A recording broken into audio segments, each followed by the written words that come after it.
My aunt told me at 12, nobody actually wanted you here. So I disappeared that summer and built a life so good it haunts her. Please take a moment to subscribe. It's a little thing that means a lot. And tell us in the comments where you're joining from. We'd love to connect. I was 12 when Aunt Cassandra destroyed me with 7 words. My birthday party, if you could call it that, was happening downstairs. Mama had died 3 months earlier, sudden aneurysm at 34, and Daddy couldn't function. His sister Cassandra had swept in like some savior, moving into our Detroit home with her daughter Trinity, who was 14 and treated me like dirt on her designer shoes. The cake was chocolate, Mama's favorite, not the strawberry I'd begged for. I stood in the hallway listening to them laugh without me, when Cassandra's voice drifted up the stairs, sharp and clear as breaking glass. "Marcus, we need to discuss the girl's future," she said to my father. "I've been patient, but maintaining this charade is exhausting. She needs to understand her place here now." I pressed against the wall, heart hammering. "Cass, please, not today." Daddy's voice was weak, defeated. "When then?" "Marcus, nobody actually wanted you here." She laughed, bitter and cold. "Your mother guilt Marcus into keeping you when she got pregnant. Tanya knew he wasn't ready for a kid, knew it would trap him, but she did it anyway. And now we're all supposed to pretend you're some blessing? Girl, you're the reminder of his biggest mistake." The floor tilted. I gripped the banister, bile rising in my throat. Trinity's voice joined in, sweet as poisoned honey. "Mom's right, Daddy Marcus. She's always sulking, always in the way. Maybe she'd be happier somewhere else." I didn't go downstairs. I locked myself in Mama's old sewing room and didn't come out until morning. That was the night I stopped being Daddy's little girl and became the burden Cassandra said I was. School ended 3 weeks after my birthday. Cassandra had taken over completely, choosing what I wore, when I ate, even monitoring my phone calls with Grandma Pauline, Mama's mother, who lived in Atlanta. Every conversation was supervised, cut short with excuses about dinner or homework. "Your grandmother is filling your head with nonsense," Cassandra said one evening, snatching my phone mid-call. "She never approved of your father, and she's trying to turn you against this family." But Grandma Pauline had heard enough in our brief calls.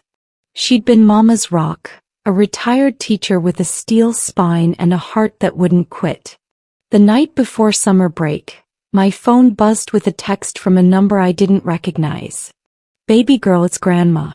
New phone. They can't track this one. Call me from your friend's house tomorrow.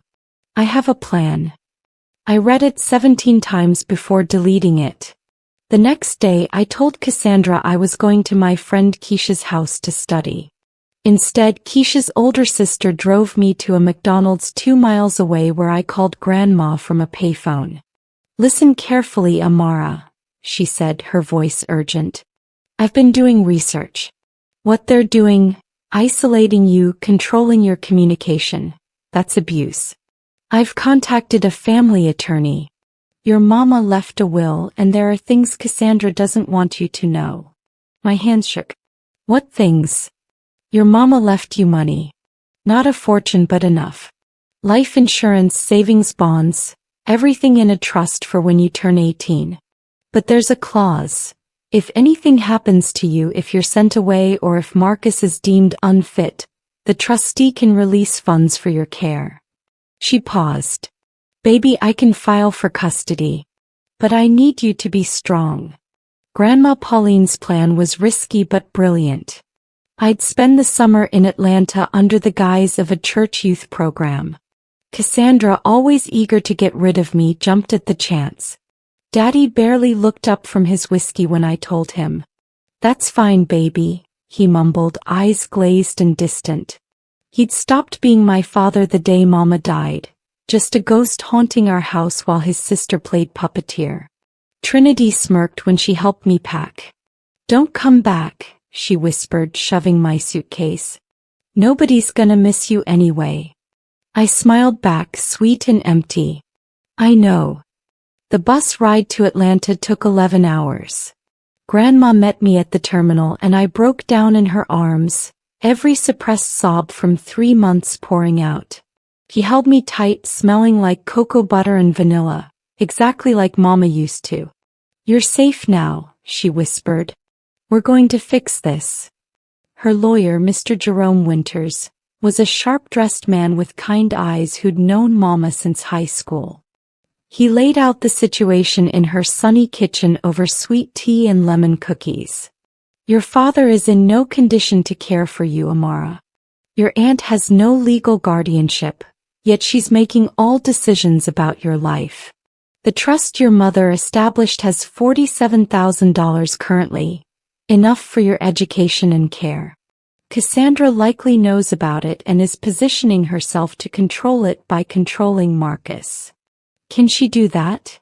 My voice was small, scared. "Not if we move first. We're filing for emergency custody based on emotional abuse and your father's incapacitation. It'll take time, but you're staying here this summer regardless." That summer changed everything. Grandma Pauline enrolled me in a program at the Boys and Girls Club, where I met Ms. Raina Thomas, a life coach who specialized in working with grieving kids. She was 32, vibrant, with locks that cascaded down her back and a smile that made you believe anything was possible. "Your aunt said nobody wanted you?" Ms. Raina asked during our first session. "That's her speaking her own truth, baby. Hurt people, and that woman is drowning in her own misery." She taught me something crucial. I wasn't responsible for their dysfunction. Mama had wanted me desperately. Grandma showed me journals Mama kept during her pregnancy, pages filled with dreams and hopes for me. Daddy had wanted me too before grief swallowed him whole. "Cassandra's jealous," Grandma explained one night, braiding my hair on her porch. "Your mama was everything she wasn't: beautiful, accomplished, loved. Marcus chose Tanya over his family's objections, and Cassandra never forgave her for it. Now you're paying for her bitterness." I absorbed this, filing it away. The therapy helped, but what really transformed me was discovering debate club at the community center. I had rage inside me, hot and righteous, and I learned to channel it into words that cut cleaner than any knife. By July, Mr. Winters had filed the custody petition. Cassandra's lawyer called it kidnapping. The judge called it protective intervention, and ordered a psychological evaluation of my father and a home study.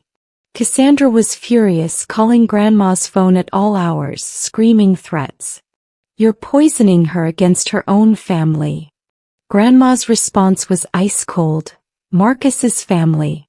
You're a parasite." August brought the deposition. I had to testify about life in Detroit, about the birthday conversation, about being isolated and controlled. Cassandra's lawyer, a slick man in an expensive suit, tried to paint me as a manipulative child turning adults against each other. "Isn't it true, Amara, that you resented your aunt for trying to bring structure to a chaotic household?" I looked him dead in the eye. Structure would have been helping me with homework or making sure I ate breakfast. What she brought was cruelty disguised as care. Mr. Winters smiled slightly. "We'd practiced, but this was all me, all the truth I'd been holding." "Tell me about your birthday," he prompted. I recounted every word, every inflection. The court reporter's fingers flew across her machine. Cassandra sat across the room, face twisted with rage, while Daddy stared at his hands, shame rolling off him in waves. "Did your father ever contradict what your aunt said about you being unwanted?" "No, sir. He never said anything at all." That hit hardest. The truth wasn't just that Cassandra was cruel, it was that Daddy let her be. He chose his grief and his whiskey over protecting me, over being the father Mama had loved enough to build a life with. The judge ordered supervised visitation and temporary custody to Grandma Pauline pending further evaluation. I was staying in Atlanta. I wasn't going back. Trinity texted me that night, "You're going to regret this." You've destroyed our family. I blocked her number and slept like the dead for the first time in months. 8th grade started at Martin Luther King Jr. Middle School in Atlanta. I was behind in some subjects but ahead in others, fueled by a hunger to prove everyone wrong. I joined every club I could: debate, student government, creative writing. Ms. Reyna encouraged it all, helping me channel my pain into productivity. You're not running from your trauma, baby. You're building despite it. There's a difference. I made real friends: Jasmine, who was funny and fierce, and Marcus, ironically named, not lost on me, who was quiet but brilliant. They didn't know my whole story at first, just that I'd moved from Detroit to live with my grandma. They liked me for me, not out of obligation or pity. Grandma's house became my sanctuary. She taught me to cook Mama's recipes, each one a memory preserved in flavor. We talk about Mama for hours. Her laugh, her dreams, how she'd wanted to be a nurse but got pregnant with me instead and chose a different path. She never regretted you, Grandma said firmly. Not once. She told me the day you were born that you were her greatest accomplishment. Don't let Cassandra's poison make you forget that. The custody case dragged on. Daddy went to rehab finally, court-ordered, but it was too late for us. He called once, crying, apologizing. I listened and said nothing. Forgiveness wasn't something I had to give just because he finally felt guilty.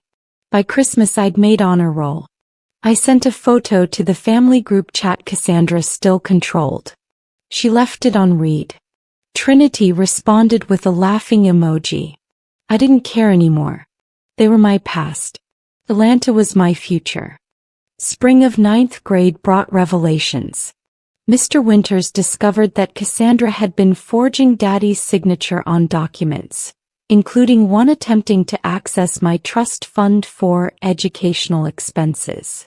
She tried to enroll me in a boarding school in Detroit, essentially juvenile detention masked as education, using Mama's money. This is fraud, Mr. Winters said grimly. An attempted theft. I'm filing criminal charges. The news rocked through our extended family.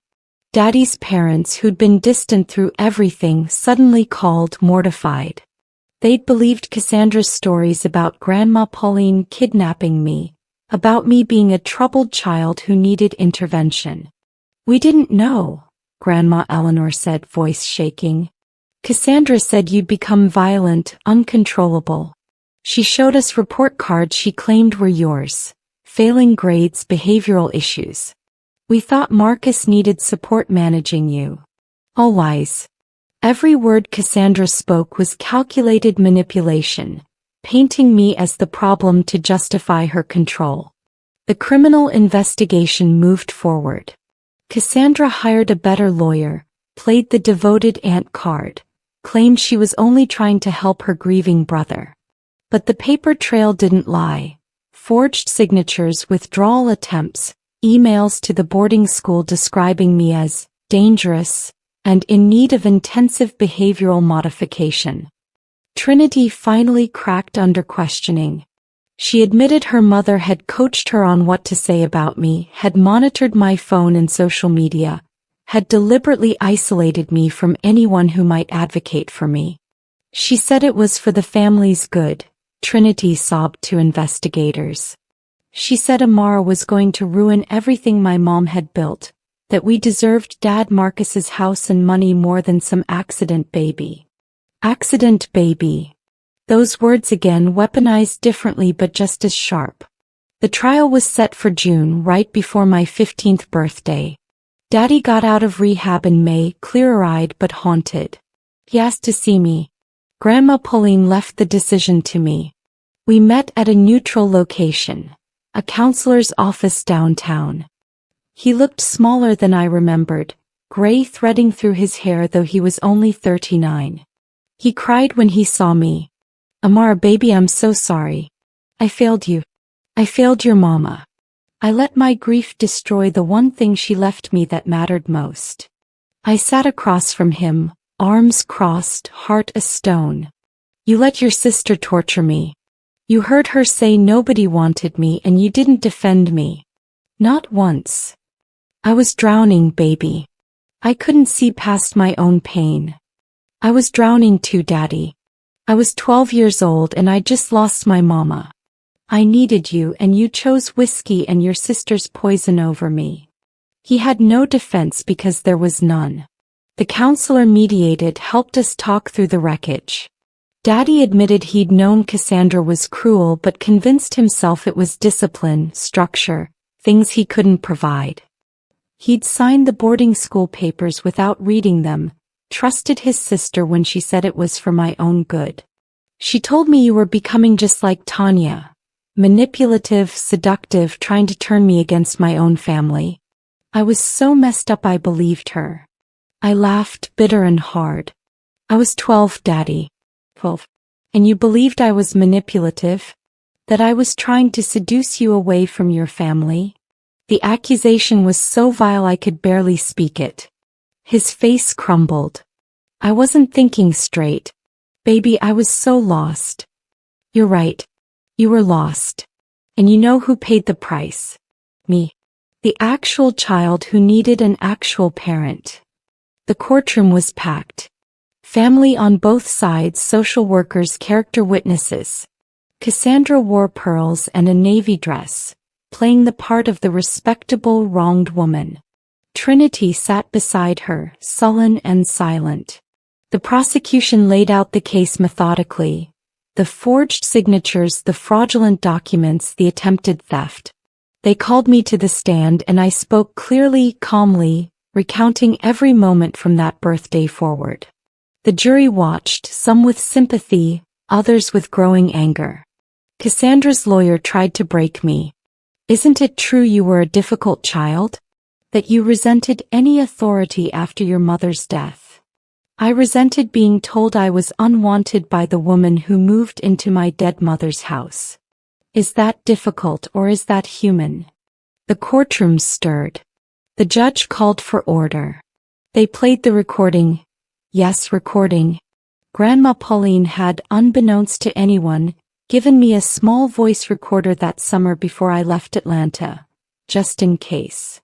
I'd left it running in the kitchen one day in Detroit during a supervised phone call back. It captured Cassandra coaching Trinity on what to say to investigators, admitting she'd forged documents, laughing about how easy it is to manipulate a drunk. The defense collapsed. Cassandra's face went purple with rage. That recording is illegal. She's a conniving little. Miss Foster, control yourself, the judge snapped. The jury deliberated for 3 hours. Guilty on all counts: fraud, attempted theft, forgery, and a new charge, contributing to the delinquency of a minor by attempting to institutionalize me under false pretenses. Sentencing was set for a month later. Cassandra faced up to 5 years. I felt nothing watching her led away in handcuffs. Not satisfaction, not joy. Just emptiness where she used to live rent-free in my head. Daddy moved to Atlanta that summer into a small apartment near Grandma Pauline's house. He was genuinely sober now, working with a sponsor, attending therapy. He didn't ask for forgiveness or for me to move in with him. He just asked to be present, to show up, to earn back even a fraction of what he'd lost. We started with weekly dinners. Awkward at first, long silences filled with the weight of everything unsaid. But slowly, carefully, we found our way back to fragments of who we'd been. He told me stories about Mama I'd never heard.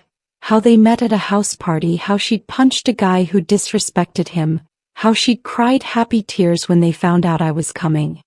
Your mama was everything good in me, he said one night, voice thick with emotion. And when she died, I let everything good die with her. But you're still here, baby. You're still everything good she left behind, and I nearly destroyed that too. I didn't forgive him completely. Forgiveness isn't a light switch you flip. But I let him back in inch by painful inch. He proved himself, showing up for school events, attending my debate competitions, learning to be a father again from scratch. Grandma Eleanor and Grandpa Thomas reached out too, horrified by what their daughter had done. They offered apologies, tried to rebuild relationships. I was wary but willing to try. They'd been manipulated too, though their willingness to believe the worst about me still stung. "We failed you," Grandma Eleanor said, crying into her hands during our first meeting. "We should have demanded to see you, to hear your side. We let Cassandra's lies poison us and we're so sorry." I accepted their apology, but trust would take time. Trinity reached out in October, 2 months after Cassandra was sentenced to 4 years in prison. She sent a long email, rambling and emotional, trying to explain her behavior. She'd been under her mother's thumb, fed lies about me, taught to see me as competition for resources and affection. "I know I don't deserve your forgiveness," she wrote. "I was cruel to you when you needed family most. My mom twisted everything, made me think you were the enemy. But I was old enough to know better, and I chose to follow her lead because it was easier than standing up for what was right." I read it 3 times before responding. "I appreciate your apology, Trinity. But understanding why you hurt me doesn't erase that you did. You were 14, then 15, then 16.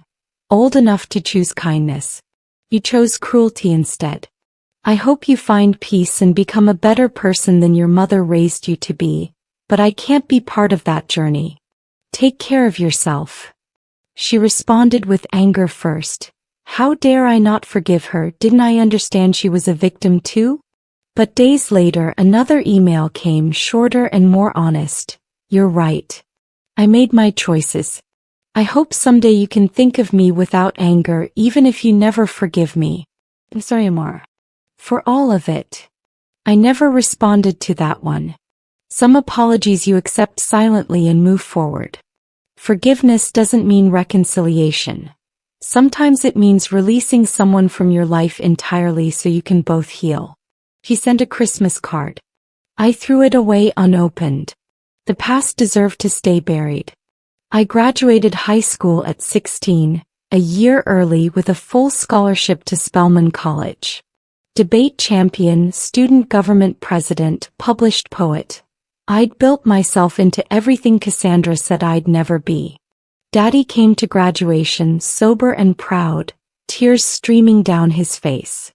Grandma Pauline beamed in the front row, wearing Mama's favorite purple dress. "Your Mama would be so proud," Daddy whispered, hugging me tight after the ceremony. "She already was," I replied. "I'm just finally catching up to her expectations." College was freedom and terror wrapped together. I struggled freshman year, imposter syndrome hitting hard. Who was I to be here, to deserve this, when I was the girl nobody wanted? Ms. Reyna, still my mentor, talked me through it weekly. "You're not that girl anymore, Amara. You're the woman who survived and thrived. That little girl on her 12th birthday?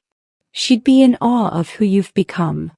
I majored in social work with a minor in family law, determined to help kids like me navigate systems designed to fail them. I interned at a nonprofit supporting youth in foster care, and the work filled a hollow space I didn't know existed. These kids, they were me at 12, lost and scared and convinced they were burdens. I started a blog sophomore year, From Unwanted to Unstoppable. I shared my story anonymously at first, then publicly once I felt safe. It went viral. Thousands of shares, messages from people who'd survived similar trauma, from kids currently living through it, seeking hope that life could get better. The validation was intoxicating and healing. I wasn't alone. We weren't alone. And our pain had purpose. I'm 24 now, earning my master's in clinical social work. Daddy's been sober 8 years and counting, and we talk every Sunday. He'll never be the father I needed at 12, but he's the father I have now, and that's enough. Grandma Pauline is 73 and still fierce, attending every major milestone in my life with the same purple dress and the same proud smile. Last week I got a letter forwarded from an old address. Cassandra, recently released from prison, asking to meet. She's sick. Liver failure, cirrhosis from decades of drinking I never knew about, and wants to make amends before she dies. Trinity included her own note. Please consider it. She's different now. I held that letter for days feeling nothing. No anger, no satisfaction, no curiosity. Just nothing. The woman who destroyed my childhood, who told me I was unwanted and tried to steal my future, was dying and wanted my absolution. I thought about 12-year-old Amara, crying alone in Mama's sewing room. I thought about the girl on that bus to Atlanta, terrified and brave. I thought about every version of myself I'd fought to become despite Cassandra's cruelty. Then I wrote back one sentence: I hope you find peace, but you won't find it with me. I didn't mail it. I burned it instead, watching the paper curl and blacken, smoke rising into the autumn sky. Some people don't deserve your closure. Some people deserve to live with the consequences of their choices without your forgiveness making it easier. I built a life so good it haunts her. That was the goal. Mission accomplished. She can die knowing I became everything she swore I'd never be, and she played no part in it except as the villain I overcame. That's my legacy. That's my revenge. That's my happy ending.